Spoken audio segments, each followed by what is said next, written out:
Olá, boa noite. Sejam muito bem-vindos a mais uma palestra online organizada pelo LAPEGS, Laboratório de Práticas em Educação Geográfica em Solos, aqui da UFMS, de Campo Grande, Mato Grosso do Sul. Para quem não me conhece, eu sou o professor Rafael Rossi, trabalho na UFMS, na Faculdade de Educação, com os cursos de Pedagogia, Educação do Campo e Engenharia Ambiental e também no programa de pós-graduação em Recursos Naturais. Hoje, para nós, é uma honra, nós temos aqui os alunos de Educação do Campo, de Pedagogia, que estão fazendo a disciplina de Fundamentos e Metodologias do Ensino de Geografia. Temos também estudantes da Engenharia Ambiental e da pós-graduação. Queria dar boas-vindas, agradecer demais a oportunidade ao professor João Lima Santana Neto, que eu tive a honra de ser seu aluno há mais de 20 anos, quando eu fazia graduação em Geografia na Unesp, em Presidente Prudente, e que, para mim, realmente é uma verdadeira honra receber o professor João hoje. Eu vou falar um pouquinho só do currículo dele, que é um currículo bem grande, e que eu tenho certeza que todo mundo que perpassa a geografia física, em especial a área de climatologia, em algum momento se deparou com as suas pesquisas, seus estudos, seus artigos. Graduado em Geografia pela Universidade de São Paulo, a USP, mestre e doutor também em Geografia, no caso Geografia Física, pela mesma instituição. O professor João Lima é livre docente e titular pela Universidade Estadual Paulista, Unesp. Ele foi pesquisador visitante na Université René II, na França, na Universidade de Coimbra, em Portugal, na UERJ, no Rio de Janeiro, e na UFSC, em Florianópolis. Ele possui pós-doutorado na Universidade do Porto, em Portugal, e na Universidade de Barcelona. Ele atua no programa de pós-graduação da Unesp de Presidente Prudente e colabora em projetos de pesquisa do Instituto Nacional de Mudanças Climáticas, que foi membro da coordenação da área de Geociências da FAPESP, de 2020 a 2024, assessor do CNPq e da Associação Brasileira de Climatologia. Foi coordenador também da área da CAPES, presidente da ABC Clima, secretário da ANPEG, pró-reitor de pós-graduação da Unesp de 2017 a 2019 e membro do Painel Brasileiro de Mudanças Climáticas. Atualmente, ele é membro do Instituto Nacional de Mudanças Climáticas e de INCLINE, da USP, e colaborador da Universidade de Porto, em Portugal. Desde 2025, o professor João Lima Santana Neto também atua como docente visitante da UFES, a Universidade Federal do Espírito Santo. Ele tem desenvolvido pesquisas na área da geografia do clima, principalmente nos temas de variabilidade e mudanças climáticas e riscos socioespaciais voltados à gestão do território do Laboratório de Climatologia, Grupo de Pesquisa Gaia, com ampla experiência, então, em geografia, geociências e climatologia geográfica. Como que nós iremos organizar o nosso trabalho hoje, pessoal? Então, o professor João vai fazer a sua palestra. Nós vamos anotar as 3 primeiras perguntas que surgirem. Ao final da sua apresentação, nós iremos ler o nome do estudante, se puder colocar o curso e o município, eu agradeço também, e nós faremos a pergunta para o professor João Lima responder e a gente começar o nosso debate. Tudo bem? Teremos lista de presença. Mais uma vez, obrigado, professor João Lima. Obrigado também ao UFMS, instituição que eu trabalho, pela oportunidade. Estas palestras online, a exemplo de outras, fazem parte de um projeto de extensão que se chama Saúde do Solo e Agricultura Sustentável. Então, nós já tivemos palestras sobre o sistema ILPF, Integração Lavoura, Pecuária, Floresta, e outras temáticas, e com certeza agora a climatologia, a geografia física na formação humana vai contribuir com a formação de todos vocês. Mais uma vez, boa noite. Obrigado, professor João. A palavra é sua. Ok. Muito obrigado, Rafael, pelo convite e por essa oportunidade de estar conversando com esse conjunto de alunos aí bastante variado, né, de várias áreas de conhecimento e que, de certa forma, estão interessados um pouco no papel da geografia física e da geografia como um todo na formação humana, humanística e na formação de professores também, por que não dizer, né? Para mim é uma satisfação dupla, porque apesar de já estar aposentado e voltei a trabalhar agora recentemente, eu iniciei a minha carreira como docente universitário exatamente na Universidade Federal do Mato Grosso do Sul, no campus de Aquidauana, em 1982, já faz um pouquinho de tempo, né? Então eu tenho a UFMS, eu tenho ela muito bem guardada no meu coração, porque foi aí que tudo começou, né?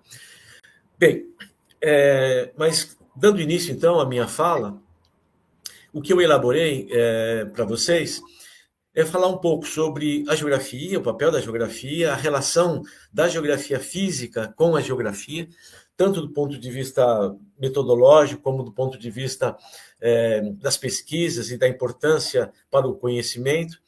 E vou finalizar fazendo um pouco de uma retrospectiva dos principais problemas, dilemas em relação à geografia física para o futuro.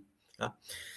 Então, o tema que me foi dado foi esse, o papel da geografia física na formação humana, e eu gostaria de dizer, antes de mais nada, que a geografia ela se define pela interação entre as ciências do território e as ciências do ambiente. Ou seja, a clássica relação sociedade-natureza, né?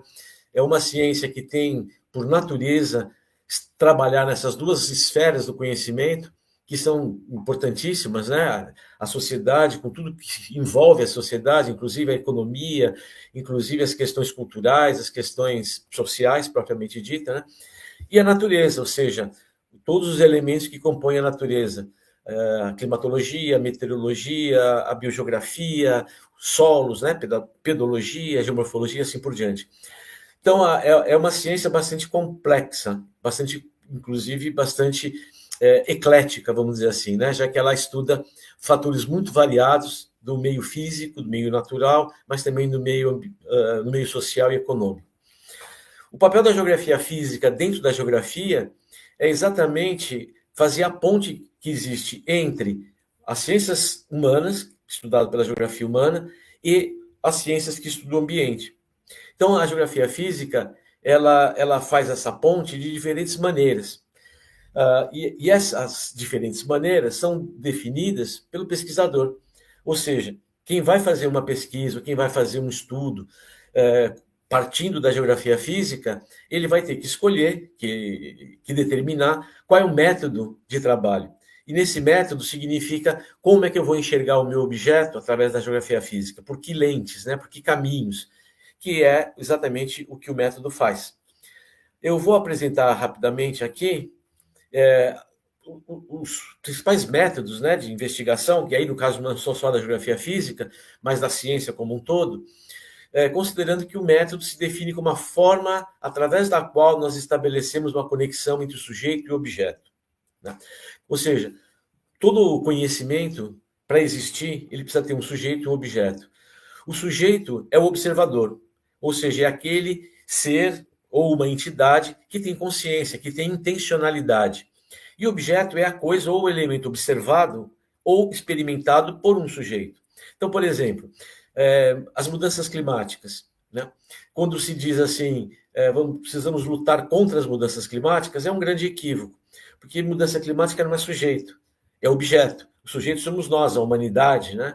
Então, não se combate um objeto, a gente combate sujeitos. Em outras palavras, se nós queremos efetivamente dar conta das mudanças climáticas, o que nós temos que combater é a forma através da qual a sociedade produz o espaço, gerencia o território, porque é no espaço e no território que nós temos todas as causas cujas consequências vão para a atmosfera e acabam se transformando em mudanças climáticas, né? Então, nós temos que tomar muito esse cuidado de estabelecer muito claramente nas pesquisas e nos trabalhos que a gente faz, teses, dissertações, monografias, essa relação sujeito e objeto. Então, assim, o método define como se dá a relação entre esse sujeito e esse objeto. De maneira geral, nós podemos resumir os principais métodos em ciência, e no caso da geografia em particular, da geografia física mais particular ainda, nesses 3 grandes grupos, né? O primeiro é o grupo das ciências, aliás, dos métodos hipotéticos dedutivos. O segundo é o método analítico dialético e o terceiro, o fenomenológico e hermenêutico. O método hipotético dedutivo, ele tem uma articulação lógica e no nível técnico ele utiliza muitas técnicas de coleta de dados, técnicas descritivas, técnicas de estatística, por exemplo, né, de análise, obtenção de dados, questionários e por aí vai. Já no método analítico e dialético, as técnicas não são quantitativas, são basicamente qualitativas, porque o interesse maior não está em mostrar, por exemplo, que uma determinada porcentagem de alguma coisa é majoritária. O que importa é entender qual é o processo que está por trás disto. Ou seja, a história e a análise do discurso são fundamentais. Por isso que a análise é muito mais qualitativa do que quantitativa. E no tipo de pesquisa crítico-dialética ou analítico-dialética, o que está por trás é a necessidade de entender os contraditórios. Ou seja, entender como é que o sujeito e o objeto se relacionam, buscando as suas integrações, mas também as suas contradições. Tá? E no método fenomenológico hermenêutico, nós estamos buscando a relação que existe entre o sujeito e o objeto a partir do sujeito. Ou seja, o sujeito que está investigando alguma coisa, ele coloca uma parte dele em cima disso. Ou seja, dependendo de quem é esse sujeito, levando em consideração a forma de ele pensar, a forma de ele agir, a forma de ele estabelecer a sua lógica interna, né, cognitiva, do seu raciocínio, isso é que importa.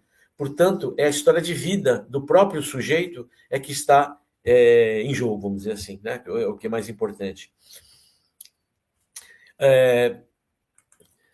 Além disso, no método hipotético dedutivo, a fundamentação teórica ela está muito vinculada à experimentação. Né? Eu vou usar exemplos da geografia física, por exemplo, na minha área mais específica do clima. Então, a gente começa qualquer pesquisa na área da climatologia pesquisando dados, buscando dados de informação, dados de chuva, de temperatura, de vento, seja lá do que for. E aí, ou nós utilizamos dados que já existem, por exemplo, em redes meteorológicas, rede do Instituto Nacional de Meteorologia, ou da Embrapa, ou enfim, qualquer uma dessas empresas que mantém banco de dados meteorológicos. Ou, se eu estou estudando uma cidade, e na cidade só tem uma estação, mas eu quero entender melhor como é que se dá a distribuição desses elementos em outras partes da cidade, eu posso utilizar estações automáticas de pequeno porte e colocar em vários lugares da cidade e eu mesmo produzo esse dado. Né? Mas, de qualquer maneira, no hipotético dedutivo, o que importa é obtenção do dado, tratamento estatístico desse dado, validação desse dado e assim por diante. No caso do método analítico dialético, claro, os dados também são importantes, mas existe um questionamento a respeito de como esses dados são produzidos, o que significam esses dados, com que objetivo vou utilizar esses dados. E no fenomenológico, o que importa é como é que as pessoas se relacionam com esses dados. Tá? Eu vou voltar a isso um pouquinho mais adiante. Então, utilizando os 3 métodos mais usuais, né, da pesquisa científica, no método hipotético dedutivo, a relação do sujeito com o objeto está muito mais centrada no objeto. Então, no caso do estudo de climatologia, eu vou estudar o clima, que é o meu objeto, e ele é a coisa mais importante. Então, eu vou estudar, por exemplo, dados de chuva, aonde chove, quanto chove, quando chove, por que chove, e a chuva é o meu foco de trabalho, é o meu objeto, ele é que ganha importância. Se eu for analisar essa mesma chuva a partir do método analítico dialético, vocês estão vendo que a relação entre sujeito e objeto é equânime. Né? No método hipotético, o objeto é que ganha a maior ênfase, ele é o elemento principal de análise. No método analítico dialético, sujeito e objeto estão na mesma hierarquia. Ou seja, nesse método, eu iria estudar essa chuva, mas considerando-a tão importante quanto o espaço onde ela cai. Então, se essa chuva cai numa cidade, por exemplo, o meu interesse, ao usar um método analítico dialético, é tentar compreender quem é que mora na cidade. Quem é que é afetado por essa chuva? Será que as pessoas sofrem as mesmas consequências de um episódio chuvoso? Provavelmente não. Vai depender do quê? Vai depender da fragmentação espacial, vai depender dessas desigualdades. Então, numa área de um bairro muito bem organizado, com um sistema de infraestrutura bem delimitado, etc., eventualmente essa chuva não vai provocar nenhum dano. Mas se a pessoa mora numa encosta, no fundo de vale, e aí esse rio transborda ou há um deslizamento, né, nessa encosta, e isso pode afetar a casa da pessoa, essa pessoa não enfrenta essa chuva da mesma maneira que a anterior. Então, numa análise dialética, o que importa é que sujeito e objeto estão no mesmo nível hierárquico. Me interessa saber tanto como é que o sujeito encara o objeto, quanto como o objeto afeta o sujeito. Já no método hermenêutico e fenomenológico, o que importa é o sujeito. Então, agora não importa tanto a chuva, o que importa é como eu, o sujeito, vejo essa chuva. Qual é a reação que eu tenho, como é que eu percebo essa chuva, como é que eu enfrento, como é que eu, enfim, reflito sobre ela, né? Porque o foco é dado no sujeito, ok?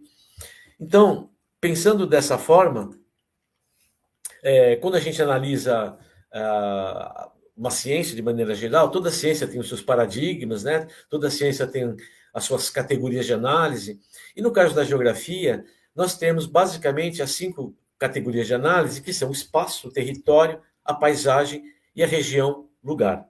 Ou seja, todas as pesquisas feitas a partir de um conceito geográfico têm que escolher uma dessas categorias de análise, porque por trás de cada categoria tem um conjunto de procedimentos, tem um conjunto de formas de se olhar o objeto. Então, eu posso utilizar qualquer uma dessas categorias para estudar qualquer um dos elementos que a geografia trata, que é o que está aqui à direita nessa figura, como, por exemplo, a dimensão natural, que é a relação sociedade-natureza. Então, eu posso estudar como geógrafo, ou a partir da geografia, qualquer elemento da dimensão natural ou da relação sociedade-natureza, partindo do espaço, da paisagem, do território, da região ou do lugar. O que vai definir qual é a categoria é o método, né? Ou seja, se eu for olhar pelo território, o que está me interessando é entender como é que um território, que é um espaço onde se produz poder, é um espaço onde existem forças antagônicas, né, que tentam gerir esse território, dominar esse território e assim por diante. Eu posso ir através do espaço, né, preocupado muito mais com essas relações espaciais, posso ir pela paisagem, né, com elementos mais da forma do que do conteúdo, posso ir pela região, que é uma área delimitada por um conjunto de atributos, ou eu posso ir pelo lugar, que é o lugar de percepção do ser humano, né? O lugar é o lugar do sentimento, é o lugar da emoção, é o lugar da sua vivência, e assim por diante. Eu posso também ir pela dimensão econômica, pela dimensão social, a dimensão cultural ou a dimensão política. Qualquer uma dessas dimensões que fazem parte, né, da análise geográfica, eu posso elaborar um estudo a partir das 5 categorias, tá certo?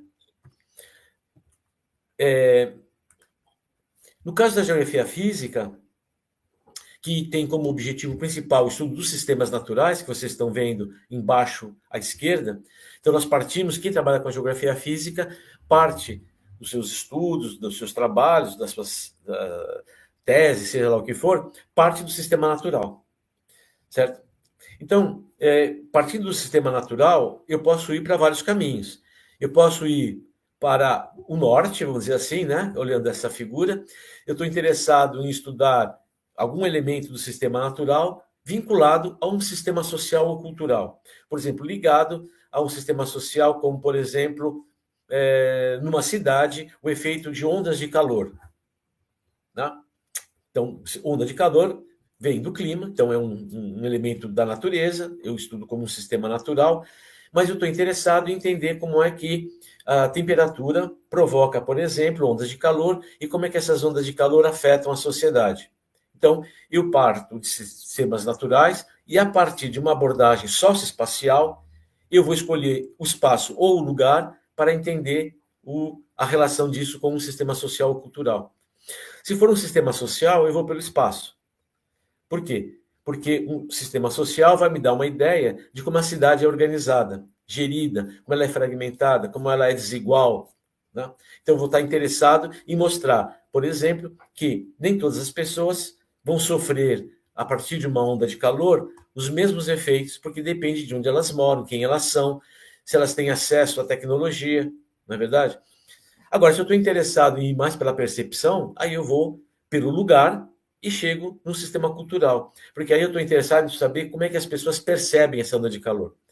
Tem gente que vai achar que está insuportável, tem gente que vai dizer, olha, nem estou sentindo calor. Porque isso depende de idade, de gênero, do lugar que você mora, do trajeto que você faz quando você vai da sua casa ao seu emprego ou à escola, seja lá o que for, que roupa você usa, a sua alimentação. Todos esses elementos vão fazer com que você possa sofrer mais ou menos numa onda de calor, por exemplo, né?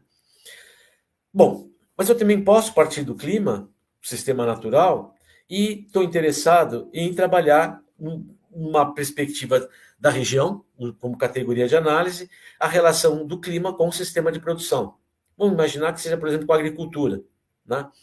Então, o meu interesse maior seria como é que o clima afeta a produtividade agrícola, a rentabilidade agrícola, o trabalho no campo e assim por diante.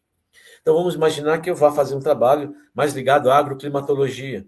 Então, é procurar entender qual é o papel da chuva, da temperatura, do vento, sazonalidade dos elementos, como é que isso interfere na rentabilidade agrícola, né? Se eu for por um método hipotético dedutivo, o que eu faço? Eu pego os dados de chuva, temperatura, articulo com os dados de produção ou de produtividade agrícola e estabeleço uma série de conexões, né?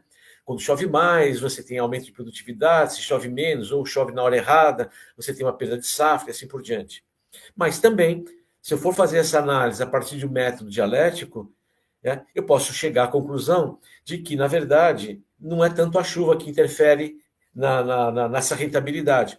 Porque, às vezes, numa mesma região, eu tenho uma agroindústria altamente sofisticada, com muita inversão de tecnologia, com irrigação artificial, com uso de sementes selecionadas, compradas lá da Embrapa, que são mais resistentes à seca, por exemplo. E, de outro lado, do lado, né, mesmo dessa propriedade, eu tenho uma propriedade familiar, onde esses proprietários não têm a mesma capacidade de ter essas possibilidades tecnológicas. Então, uma mesma chuva ou uma mesma falta de chuva naquela região vai fazer com que o pequeno agricultor sofra muito mais do que o grande. Vai perder não só a safra, como ele pode perder tudo, né? Então, nesse sentido, é que a análise do clima com a agricultura pode nos dar várias respostas, dependendo do método que você usa. E o método é uma escolha do pesquisador, né, do que ele realmente quer mostrar. E, por fim, eu posso partir dos sistemas naturais e caminhar diretamente para o sistema territorial, através da paisagem do ambiente, tentando compreender muito mais as dinâmicas climáticas, como é que elas afetam o dia a dia da população, ou o dia a dia da economia, ou o dia a dia, seja lá do que for, né? Então, eu tenho uma possibilidade de analisar por uma dimensão socioespacial, dos sistemas naturais para os sistemas culturais e sociais. Eu posso fazer uma análise a partir de uma dimensão socioeconômica, dos sistemas naturais para o sistema de produção, ou socioambiental, indo dos sistemas naturais para os sistemas territoriais. Eu vou deixar isso um pouco mais claro num exemplo que eu vou dar um pouco mais adiante, que é agora. Como eu disse para vocês, a minha maior, vamos dizer assim, passei a maior parte da minha vida estudando mesmo o clima, né? O clima. E aí, eu vou usar como exemplo 3 formas diferentes de se trabalhar o clima em função de uma série de pressupostos. Por exemplo, quando nós estudamos o clima é um conceito absoluto, é o alvo de estudo da climatologia, é um clima que nós estudamos baseado nos seus elementos físicos naturais. Então, é o clima por si só. Estamos interessados em entender o clima, como é que ele funciona, como é que ele se organiza. Nesse sentido, a gente vai estudar a dinâmica atmosférica para entender os tipos de tempo, vamos entender a variabilidade, o ritmo climático. Ou seja, o nosso foco é o clima. Então, nós vamos estudar como é que o clima se organiza, como ele está estruturado. E, para isso, nós usamos muito método quantitativo, muita análise geoestatística, imagem de satélite. Então, a nossa preocupação é entender como é que o clima se organiza, vamos dizer assim. E quem estuda isso é a climatologia. Por outro lado, para nós da geografia, isso não basta. né? Por quê? Porque como a geografia é uma ciência que estuda a relação entre sociedade e natureza, não nos interessa estudar apenas como é que o clima é. O que nos interessa é como é que o clima se relaciona com o território, ou com o espaço, ou com o ambiente, com a paisagem, sei lá o que for. E aí, nesse caso, existe um paradigma que é chamado de climatologia geográfica, né? Onde o clima ele não é só um objeto que tem os seus elementos coordenados por si só. Ele também é um objeto que se relaciona com outros objetos. Então, agora, não interessa saber só como é que chove, interessa saber onde chove e como é que essa chuva impacta o espaço. Então, por exemplo, na climatologia, eu estudo a chuva. Ela é dessa maneira, foi causada por tal tipo de sistema, caiu em tal quantidade e ponto. Na climatologia geográfica, eu iria além. Não bastaria apenas essa informação que choveu tanto em tal lugar. Me interessa, como geógrafo na climatologia geográfica, é saber qual é o impacto que essa chuva teve nesse espaço. Provocou alagamento, inundação? Houve enxurrada? Houve desabamento por conta do excesso de chuva? Então, eu vou relacionar a climatologia com o espaço, seja ele na cidade, no campo, no litoral, ou seja, num recorte territorial, para analisar como é que se dá essa relação. Então, no caso da climatologia geográfica, o clima é um fenômeno que está compreendido na organização do espaço como um fator e agente que lhe dá forma, combinando interações entre as dinâmicas temporais do clima e as estruturas espaciais da superfície. Ou seja, na climatologia, o clima é a forma e conteúdo. Na climatologia geográfica, a climatologia geográfica estabelece uma nova forma de conteúdo, a forma do clima. Mas existe uma terceira possibilidade, que é a que eu persegui nesses 20 anos, né? Que é o clima como um conceito relacional, a geografia do clima. Ou seja, o clima é considerado um fenômeno, ele é um objeto, é um elemento que não só condiciona, mas que também é condicionado pelos outros objetos, que lhe dão sentido, dotando de conteúdo. Ou seja, naquele mesmo exemplo que eu dei, a climatologia estuda a chuva. A climatologia geográfica estuda a relação entre a chuva e o espaço. No caso da geografia do clima, o que interessa é como é que o espaço que recebeu esse evento extremo, vamos dizer assim, de chuva, como é que esse espaço caracteriza o clima, ou seja, o clima influencia o espaço, mas o espaço também influencia o clima. Dando um exemplo mais claro, é assim,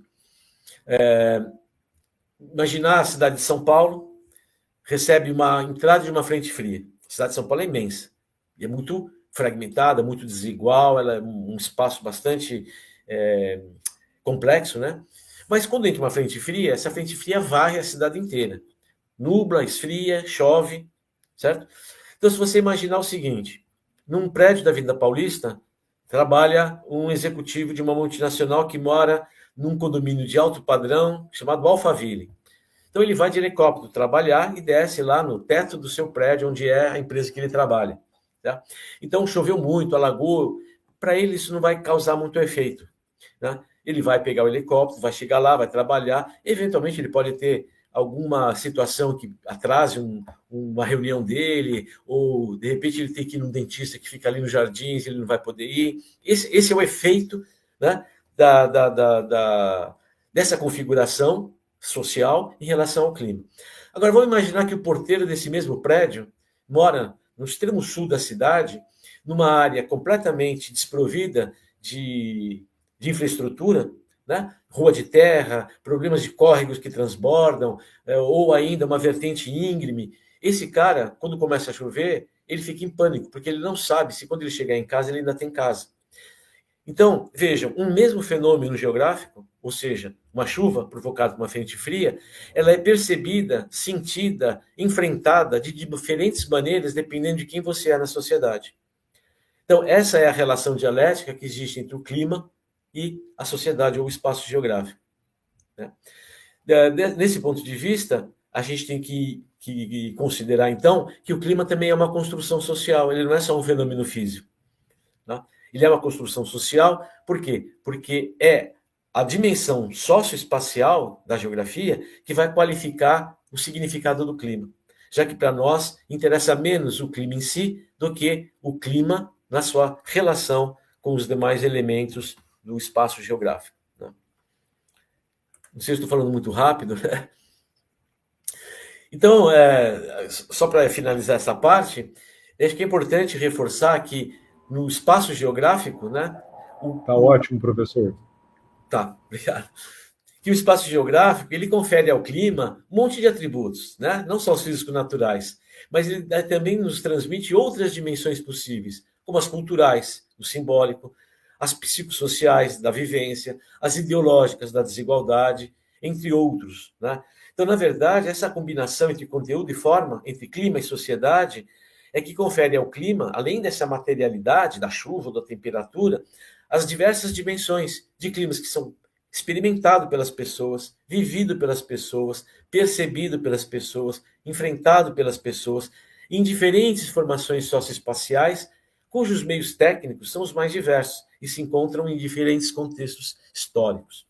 Ou seja, as pessoas sofrem de um mesmo evento de maneiras diferentes. E é isso que uma geografia do clima procuraria estudar. Então vocês percebem que essas três dimensões, o clima como um fenômeno absoluto, estudado pela climatologia.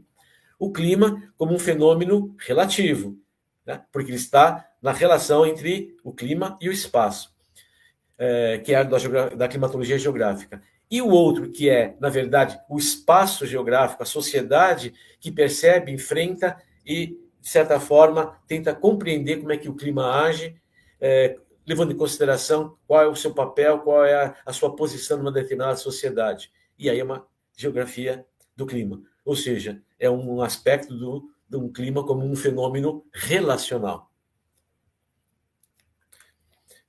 Então,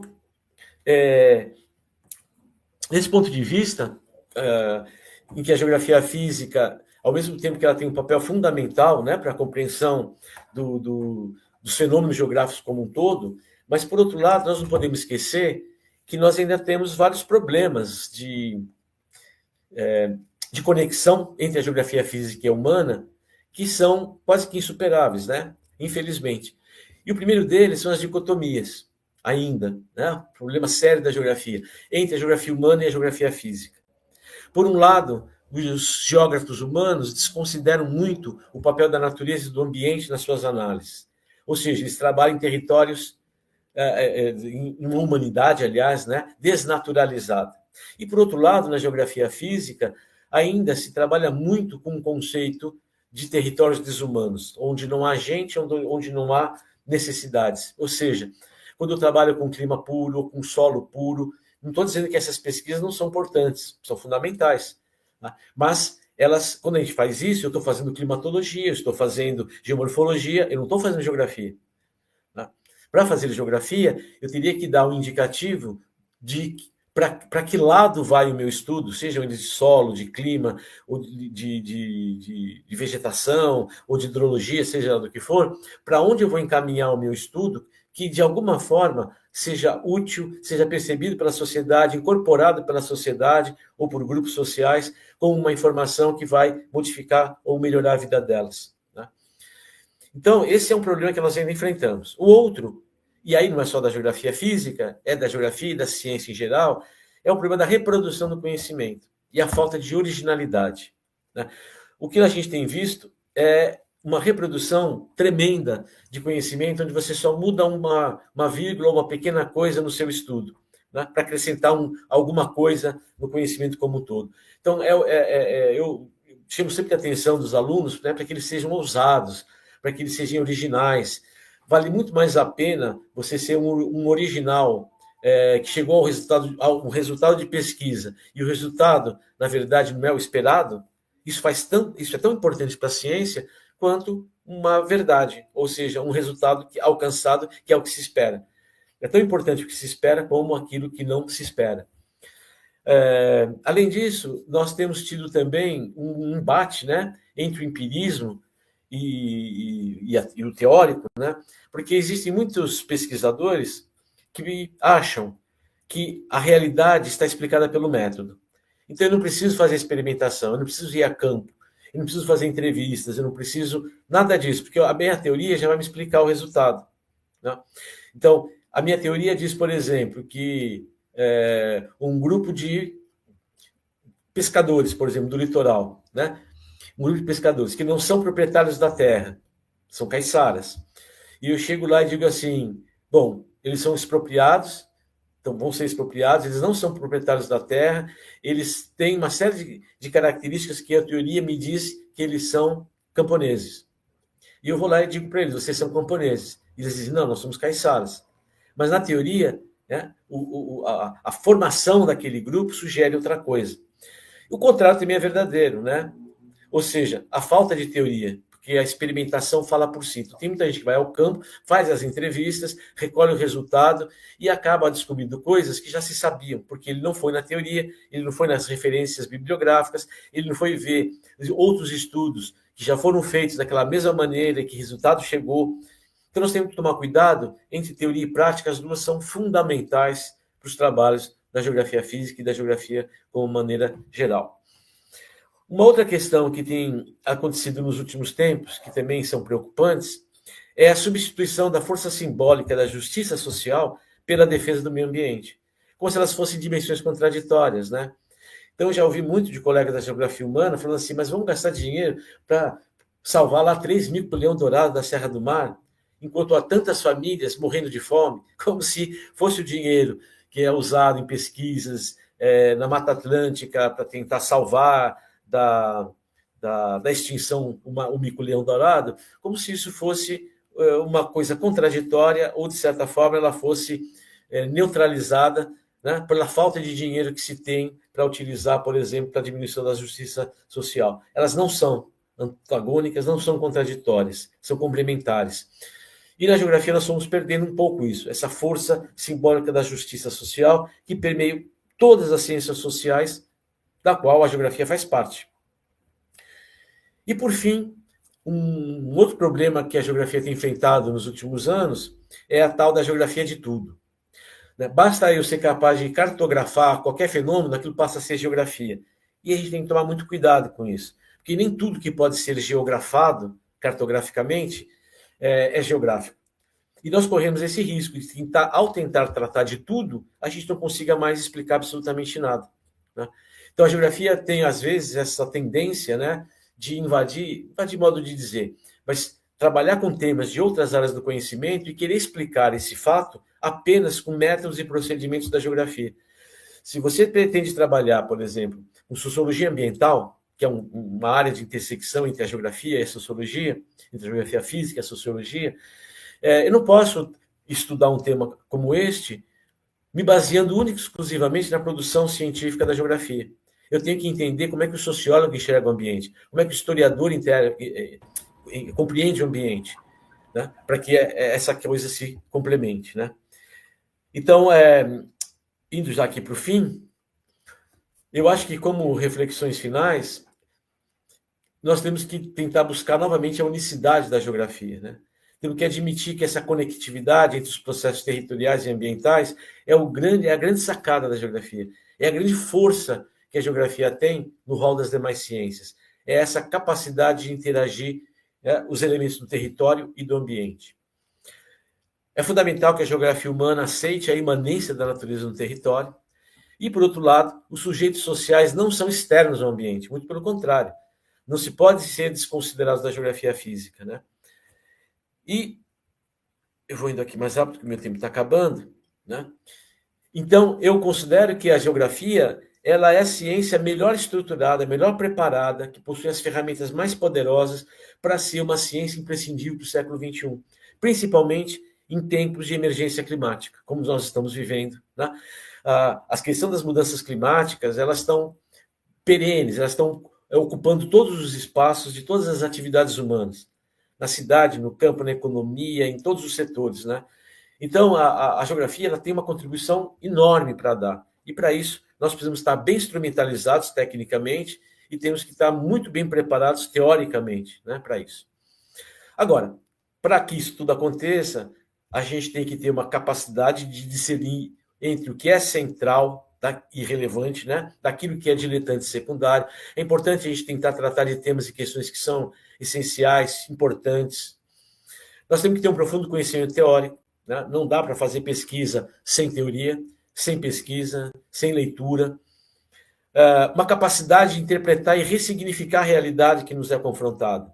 E não olhar para essa realidade e reproduzi-la. É olhar e tentar, de alguma maneira, extrair alguma coisa dela que seja alguma novidade. Né? Isso acontece quando a gente lê bastante. Quando a gente começa a ter originalidade. E não lê só ciência, lê a literatura. Em quase todas as minhas teses foram os filósofos e também, de certa forma, autores de livros de ficção é que me deram sacadas para eu poder avançar. Né? O Borges, por exemplo, quando ele trata do tempo, ele tem passagens que são fantásticas. Né? Isso abre a cabeça da gente para enxergar o objeto da gente com outros olhos. Então, essa separação entre ciência, filosofia e a literatura, ou as artes de maneira geral, elas são falsas, elas são enganadoras, são empobrecedoras. Né? E também nós temos que discernir entre o que é senso comum e o que é conhecimento científico produzido com rigor intelectual. Não podemos banalizar o conhecimento e achar que qualquer discussão de um bar, onde a maioria acha alguma coisa, que aquilo seja verdade. Né? Isso é muito perigoso.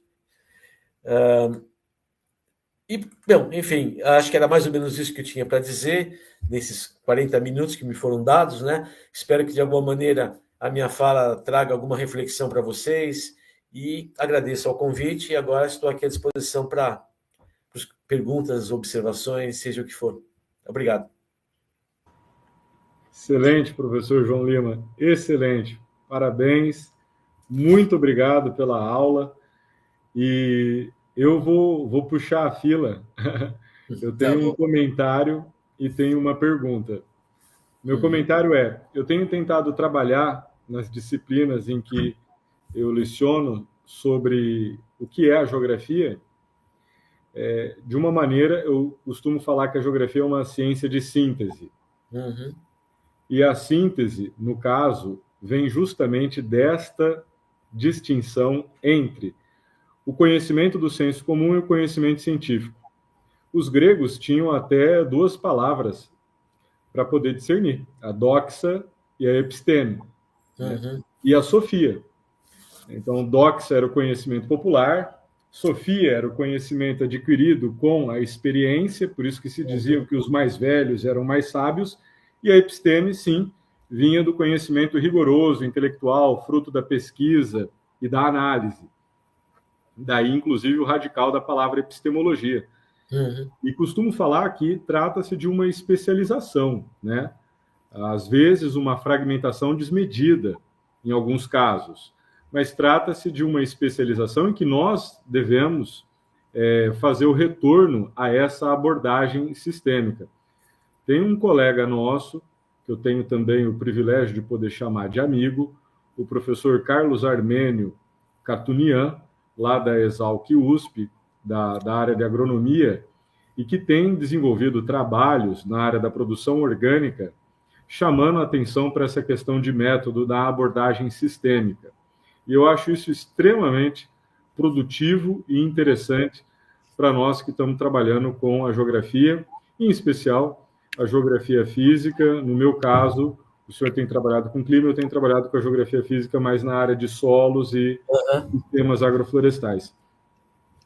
E essa contribuição também da obra de arte, que pode contribuir também para enriquecer as nossas aulas, as nossas pesquisas e a nossa compreensão de mundo. Né? Sim. Eu lembro que um autor que realmente abriu a minha cabeça foi o Honoré de Balzac. Tem um texto dele, é um conto, na verdade. O Balzac tem a Comédia Humana, que é uma coletânea enorme de livros, né? Mas lá nos livros finais, em que ele vai falar estudos filosóficos, tem um conto curtinho, já passei várias vezes para os alunos, que chama Obra-Prima Ignorada, que é a história de 3 pintores. E, sinceramente, até hoje eu não sei.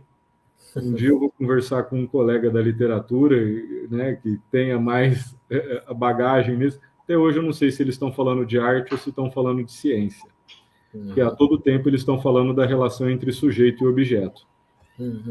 Por isso que eu acho que essa discussão de método que o senhor fez no começo da sua aula de hoje, da sua palestra, ela é tão importante.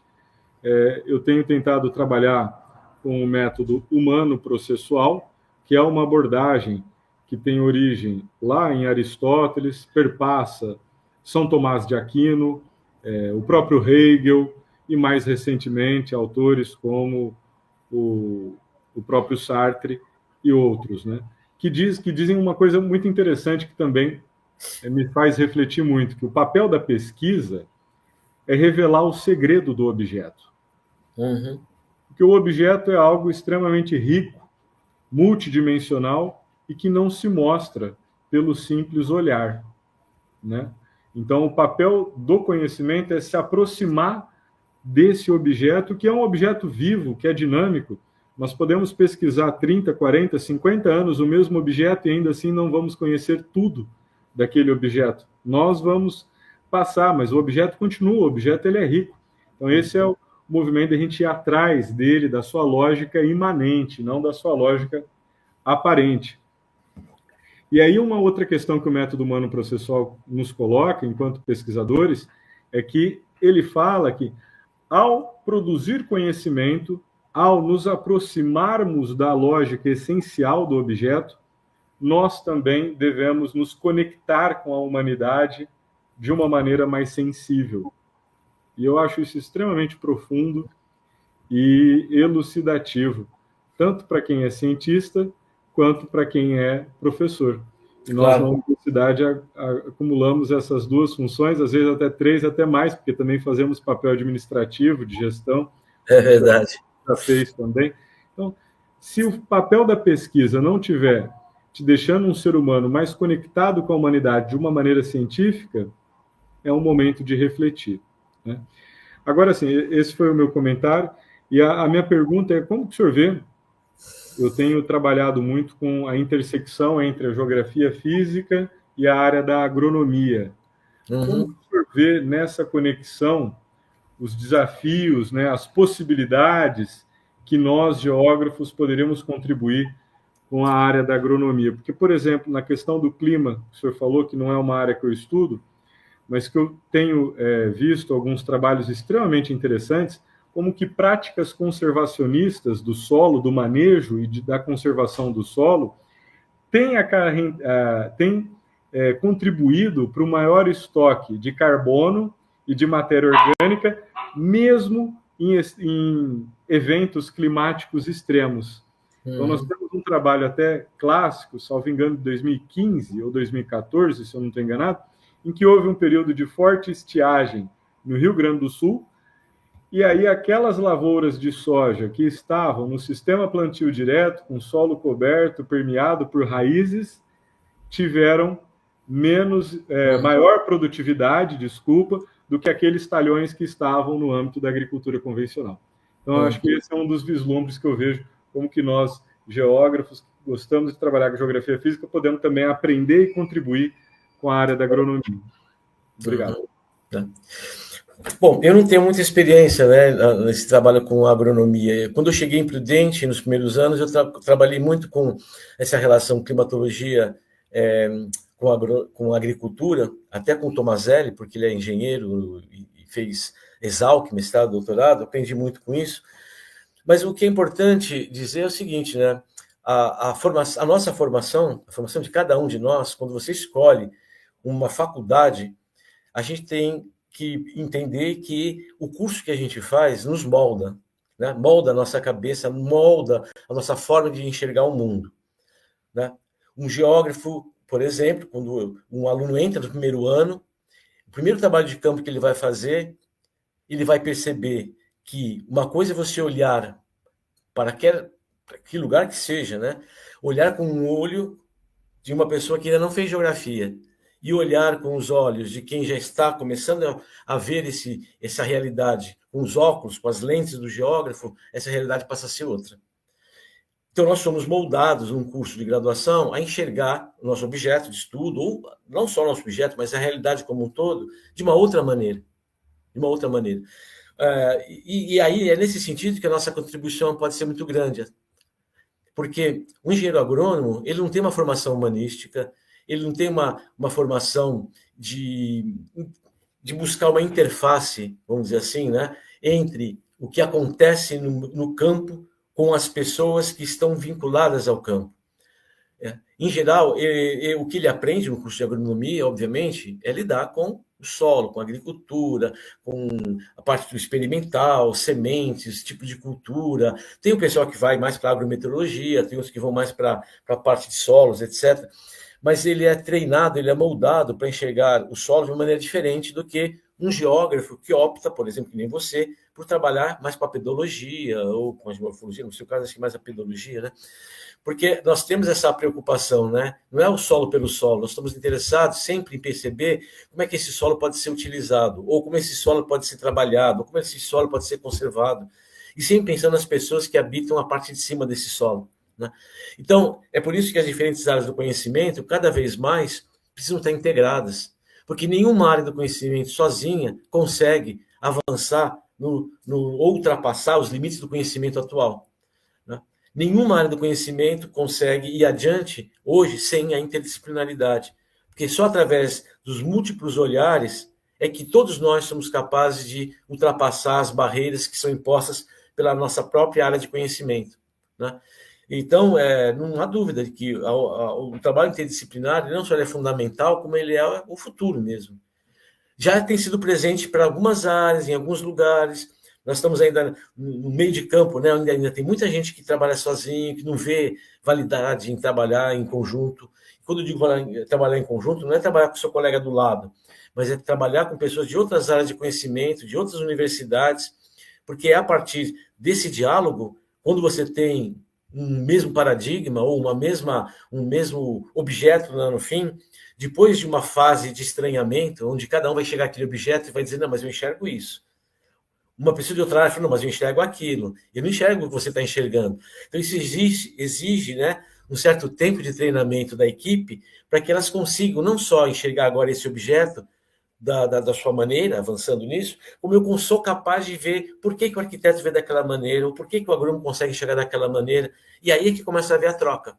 E é nessa troca de conhecimento que se avança com qualidade, que se avança mais rapidamente, né? Muito bem, muito obrigado. Nós temos o estudante Guilherme, do curso de Biologia, que também faz parte do nosso grupo de pesquisa. Ele fez um comentário e uma pergunta. O comentário é: ótima aula sobre as diferentes metodologias e abordagens que a geografia nos proporciona para buscar entender o espaço. E a pergunta dele é a seguinte: vejo o uso do termo racismo climático.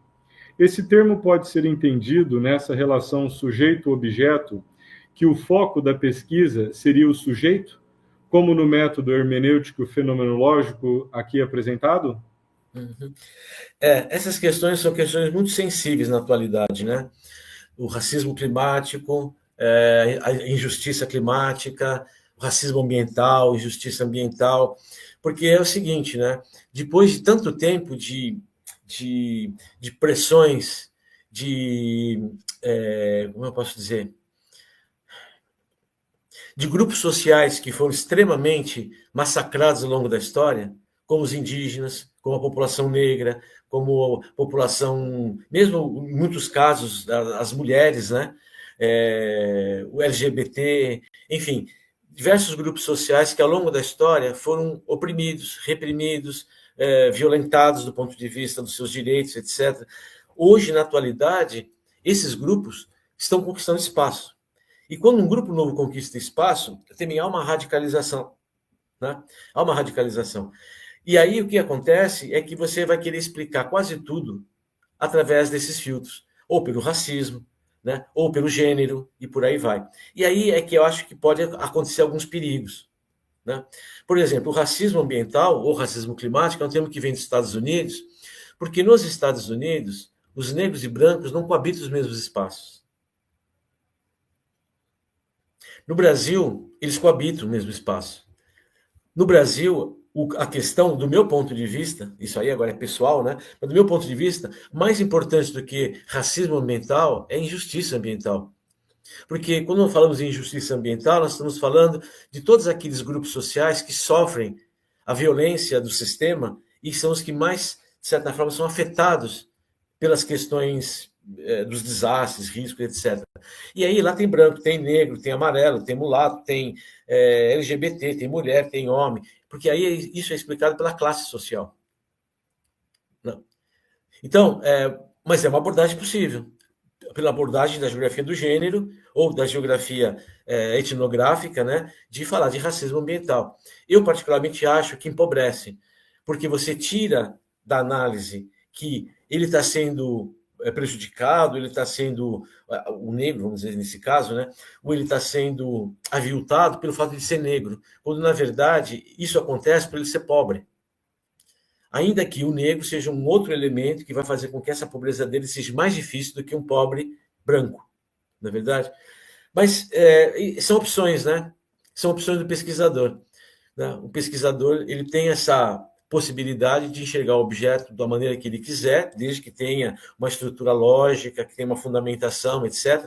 Mas ele pode ir por vários caminhos. Ele pode ir pelo caminho do gênero, pode ir pelo caminho da luta de classes, ele pode ir por vários caminhos, né? Então, de certa forma, eu reconheço e respeito esse tipo de visão, usando essa categoria ou essa dimensão do racismo climático, mas eu, particularmente, eu não vou por esse caminho. Né? Eu acho que no pano de fundo ainda é uma questão de luta de classes, mas ela está mais na raiz do problema, né? Ela está mais além do problema. Obrigado, professor. A nossa estudante de doutorado em educação, a Jusilene, ela fez um comentário.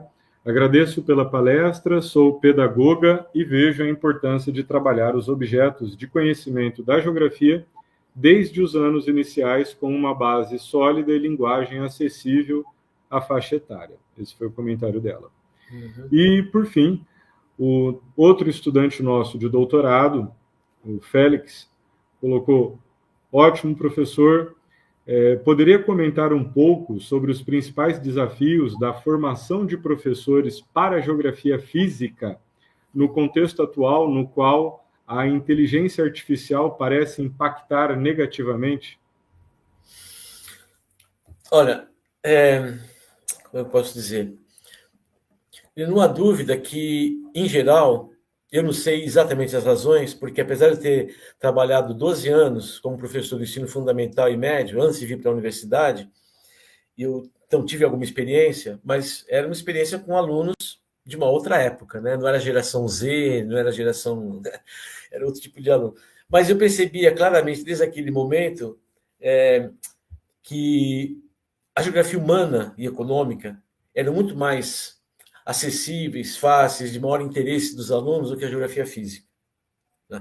Claro, depois disso nós tivemos a crise ambiental, agora temos a emergência climática, então muitos temas da geografia física chegam a ter interesse maior dos alunos. Mas o problema é que para você trabalhar com a geografia física, ela é muito chata se você só tem a lousa. Então, ou você tem um professor extremamente original e criativo que consiga com filmes, com slides, etc., tratar dos grandes problemas da geografia física, ou você vai a campo. E nós sabemos da dificuldade que é, no ensino fundamental e médio, você ir a campo. Né?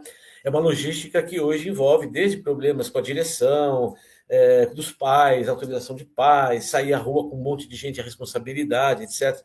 Mas o campo é que traria para esse aluno um interesse maior por ser uma atividade fora da sala de aula, onde ele vai ver, vai manipular, vai enxergar, vai entender relações, etc. Né? E por conta do estado em que se encontra a educação pública no Brasil, não vou dizer da privada, mas da pública, essas coisas todas vão ficando cada vez mais difíceis, muito mais difíceis. Né? Então, por conta disso, o desafio de se ensinar geografia física no ensino fundamental e médio, ele é um grande desafio, vai depender mesmo do professor, da capacidade do professor de fazer com que temas áridos, como os que a geografia trabalha, sejam temas que atraiam o aluno de alguma maneira. Né? Os temas da geografia humana são muito mais fáceis de atrair, né? De lidar com questões que estão muito mais próximos do dia a dia deles. Por exemplo, eu sei que não tem tanto a ver com isso, mas me ocorreu agora. Né?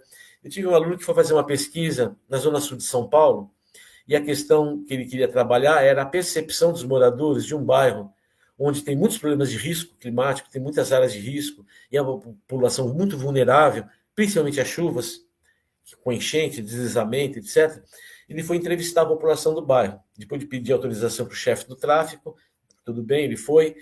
E aí, ao entrevistar a maioria das pessoas, por faixa etária, por gênero, etc., ele chegou assim de conclusão: professor, vou ter que começar outro trabalho. Por quê? Porque esse problema da chuva, da inundação, não aparece entre os 10 problemas mais graves que a população desse bairro encontra. Eles são preocupados com trabalho, emprego, transporte, alimentação, segurança, iluminação pública. Tá, enche, sobe água, caiu lá, desbarranca um morro, tá? Eu perdi a minha geladeira, que a água subiu, não sei o que lá. Mas para eles isso ainda é pontual e é muito menos importante, e está muito menos vinculado aos seus grandes problemas do que os outros que são do dia a dia, que é a percepção mesmo, né? Então, de outra forma falando, a geografia física ela tem hoje temas de muito interesse e que pode ser trabalhados de uma maneira muito visual, vamos dizer assim, mas que vai exigir do professor muita preparação, né? Muita preparação, muita busca. E a inteligência artificial, a gente sabe que a gente tem que olhar isso ainda com um certo cuidado, né? Porque ela não é totalmente artificial, né? Assim como os algoritmos de tudo que está no mundo virtual vem de algum lugar e é um conjunto de conhecimentos que, de certa forma, já passa por uma, eu não diria censura, mas ela passa por triagem. A inteligência artificial também, ela não é totalmente neutra, porque são pessoas que alimentam de informação ou que dão qual informação você vai buscar, né? Mas eu não vou dizer que não é um instrumental importante para muitas coisas, né? A inteligência artificial. E ela pode estar ajudando de alguma forma. Eu acho que é um pouco empobrecedora, né? Mas como um começo, a inteligência artificial pode ser um bom caminho. Mas como um começo para você pegar um conjunto de informações e depois passar para outro tipo de informação para corroborar aquilo com uma bibliografia científica mesmo, né? Voltar um pouco à formação de professores com base na ciência, né? Que é o nosso grande desafio, né? Sempre foi e ainda continua sendo talvez mais do que antes, né? Muito obrigado a todos os alunos, alguns agricultores familiares que nos assistiram também, obrigado pela presença de vocês e, acima de tudo, obrigado à disponibilidade do professor João Lima, que a gente sabe que a agenda é extremamente corrida e por esse tempo de hoje. Essa palestra vai ficar gravada no nosso canal no LAPEGS e, com certeza, outras pessoas poderão aprender bastante também. Muito obrigado, pessoal. Um grande abraço para vocês e até a nossa próxima palestra. Tchau, obrigado.